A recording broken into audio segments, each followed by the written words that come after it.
From battling the Elite Four multiple times to losing and crashing out, these are the top 10 most brutal Pokemon champions in history. And at number 10, we got Wallace from Pokemon Emerald, and this dude's annoying as hell. Every Pokemon he has is a water type, which sounds easy till you realize none of them want to faint. Ludicolo dances around, Whiscash pretends it doesn't have a weakness, then Milotic comes out and you're like, I should have saved the game beforehand. Milotic's one of those Pokemon where you hit it and it just says, that's it, pussy. You hit it again, it heals, you hit it harder, it heals again. All of a sudden it's been 5 minutes and virtually nothing's happened. And this is after Victory Road, when your Pokemon are weak and you're low on items if you didn't come prepared. So if you're not ready, Wallace will drain you faster than a Wall Street hooker. At number 9, we got Lance, the Dragon Master from Gold, Silver, and Crystal. Lance's roster is just stacked. 3 Dragonites, Gyarados, Charizard, and Aerodactyl. His Dragonites are crazy. They hit fast, they hit hard, they have crazy attacks, they have Outrage and Hyper Beam, which can KO your Pokemon in 2 hits, or 1 if your team's softer than toilet paper. Gyarados is a Dragon Bidet with Hydro Pump. Charizard can cook anything that's weak to fire, and Aerodactyl's Ancient Power makes it the perfect cleanup Pokemon. What makes Lance brutal is how relentless his Pokemon are. Getting past the Elite Four is hard enough, but when you get to Lance, it's powerhouse Pokemon after powerhouse Pokemon. So you're going to need a lot of Hyper Potions and full restores. Even decades later, Lance is still remembered because the battle feels legendary. It's fast, it's nostalgic, and whether you win or you lose, you walk away like, damn, that dude was tough. But for number 8, we got Diantha from X and Y, and this battle's basically one Pokemon doing all the work. Gardevoir. Diantha starts with Hawlucha, Tyrantrum or Aurorus, Goodra, and Gourgeist, who looks like a drag queen jack-o'-lantern. But then comes the finale with Gardevoir, the one who does the group project, but everyone else takes credit for it. Fairy types were still new when this game came out, so most of us weren't ready. We were still playing it like it was the old games, and Gardevoir absolutely crushes that. The rest of Diantha's team's not crazy hard, just high level, and Diantha wouldn't even call herself a champion if it wasn't for Guardy. But if you're not ready for her, you're cooked like a broccoli-haired TikToker. I'm way too old to be saying that. Don't click off. But for number 7, we got Trace, the champion of Let's Go Pikachu and Eevee. His team is stacked too. He's got Pidgeot, Rapidash, Slowbro, Jolteon, Kangaskhan, and Pidgeot again. So he basically covers every sort of attack you can give him. Pidgeot's fast and hits hard with Wing Attack, while Rapidash burns through anything that isn't ready. Meanwhile, Jolteon shocks slower Pokemon with Thunderbolt, and Slowbro acts as a wall who looks like it has an IQ of 12, but a way higher defense. Kangaskhan's double edge is like getting hit by the Hulk, and before you know it, your Pokemon are taking significant damage. Trace is a calculated battle where every turn matters. You can't just spam attacks. The combination of fast moves from strong Pokemon keep you on your toes, so the battle feels more intense. One missed attack and Trace's team can clean up your weak Pokemon quick. But once you win, you leave feeling like you actually earned it, which is a W you can feel, but you can't brag about it or people will call you a loser. But we gotta talk about the Iron Hardo at number 6. Steven Stone, the Steel-type master in Omega Ruby. His team is a Steel Nightmare. Skarmory with Steel Wing, Aggron with Iron Tail, Claydol with Earth Power, Armaldo, Cradily, and Metagross. Metagross is the real threat. Meteor Mash hits like a truck and can KO mid-level Pokemon in one shot. Aggron and Skarmory are their own type of beast, and Claydol is always one attack away from destroying your entire lineup with Earth Power. And you can't sleep on Cradily and Armaldo while they just continue to chip away at the rest of your Pokemon. The real challenge here is endurance. Every Pokemon matters, and you can't safely switch without considering Metagross or Aggron lurking. One failed move, and your team's finished faster than sushi on a sumo wrestler's plate. The battle's tough without feeling unfair. There's no BS besides Metagross doing the Mega Evolve, which is honestly pretty epic. But at number 5, we got Leon, the undefeated champion of Sword and Shield, who for some reason glazes you the entire game. But when he battles you, his team's straight up beast mode. Aegislash, Dragapult, Haxorus, Rhyperior, Inteleon, and a Gigantamax Charizard to finish you off. Pause. Charizard's a monster. G-Max Wildfire alone can destroy half your team if it hits. Dragapult is ridiculously fast and can snipe weakened Pokemon with Dragon Darts. hits. Haxorus hits like a freight train with Dragon Claw, while Rhyperior cleans up with Earthquake. Meanwhile, Inteleon's a pest with Snipe Shot, and Aegislash is just solid all around. What makes Leon brutal is that every Pokemon's a real threat and has good coverage against weaknesses. You can't just brute force him. If you don't crush him, he crushes you. In this battle, you gotta think about health at all times, plan switching, and figure out how to withstand Charizard's insane Gigantamax power. Leon's the modern benchmark for what a champion should feel like. Intense, challenging, and unforgettable. By the end, you'll be sweating. You'll be lucky if you have one Pokemon left, and if you win, Leon will give you more compliments than your significant other. But we're going off for number 4, because we got Blue, the rival and champion in red, blue, and yellow. Blue's team was designed to make you think that Pokemon hated kids. I mean, Blue has a Pidgeot, Alakazam, Rhydon, Exeggutor, Gyarados, and whatever starter Pokemon he picked at the beginning that's the exact opposite of your starter Pokemon. So that's kind of an unfair advantage. Pidgeot hits fast with Wing Attack, Alakazam obliterates anything with Psychic, while Rhydon has Earthquake that hits harder than a gas station Rhino Pill. Gyarados is a nightmare. Hydro Pump or Dragon Rage wrecks pretty much every Pokemon. Your rival starter is leveled high enough, usually at level 65, that no matter which one you choose, it's still a weapon. Blue's battle is a perfect mix of speed, power, and balance. You're constantly juggling what can take hits, what can strike back, and what's left to clean up. This is definitely when you save the game right before the battle. Even after all these years, this battle still feels iconic because it tests everything you've learned up to that point. It's a battle that requires patience, timing, and respect for the power of each Pokemon. The satisfaction of finally winning is massive, especially since this is your first champion that you've ever beat in your Pokemon career, but also because Blue has been teasing you throughout the entire game. He's tough, and his team has been perfectly crafted to be one of the hardest challenges in Pokemon history. But with number 3, we got Iris, the Dragon powerhouse from Black 2 and White 2. Listen to this lineup: Hydreigon, Druddigon, Lapras, Aggron, Haxorus, and Archeops. Archeops is the highest level Pokemon, but Haxorus, in my opinion, is the hardest. Dragon Claw will wreck most of your Pokemon, and it's fast, so it's hard to switch in another Pokemon. Hydreigon's versatile though, as it has Dark Pulse and Dragon Pulse. Lapras covers her bases and can freeze you with Ice Beam, and Aggron cooks with Iron Tail. The battle's long but not boring. It forces you to manage your health, make switches that are timely, and respect every single Pokemon. Iris's battle also has a fun mix of personality. Her dragons feel alive, like they're actually thinking about your team. You'll find yourself laughing, groaning, and sometimes cursing mid-battle when a Pokemon lives one more hit than it should. Beating Iris is satisfying. Every KO feels earned because the dragons make you feel something. You know what it is? They almost feel like each dragon is a legendary Pokemon, which makes this feel like one of the most memorable champion battles in Pokemon history. But at number 2, we got Cynthia, the iconic champion from Diamond, Pearl, and Platinum. Now I know most of you think Cynthia's team is the GOAT. Spiritomb, Garchomp, Milotic, Togekiss, Lucario, and Roserade. And while I put her at number 2, she definitely has the GOAT battle music.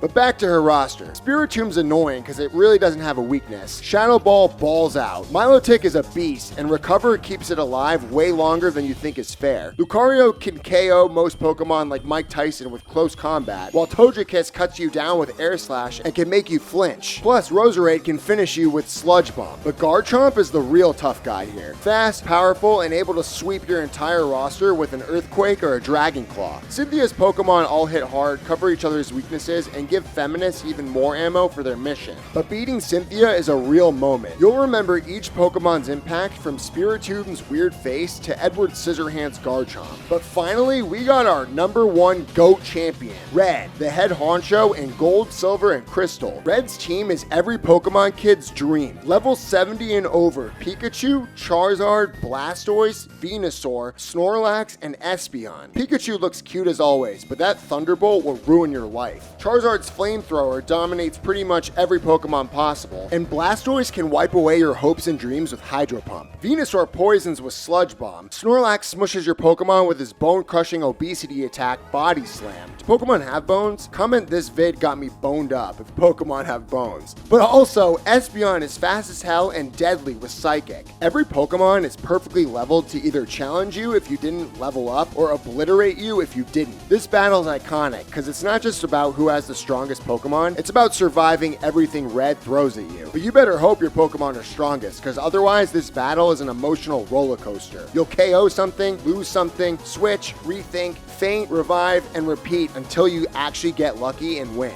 Red is truly unforgettable. You'll remember the tension with Pikachu zipping and zapping, Snorlax eating every hit, and Charizard flaming you like barbecue. Beating Red isn't just the end of the game. It's the peak of Pokemon battle history. Every KO feels like you've trained your whole life for it, and Red's the perfect mix of challenge, nostalgia, and he's rightly considered the hardest champion in Pokemon history. As always, thank you for watching. Comment if you agree with this list, give this a like and subscribe if you enjoyed the video. Thanks again, and I'll see you in the next one.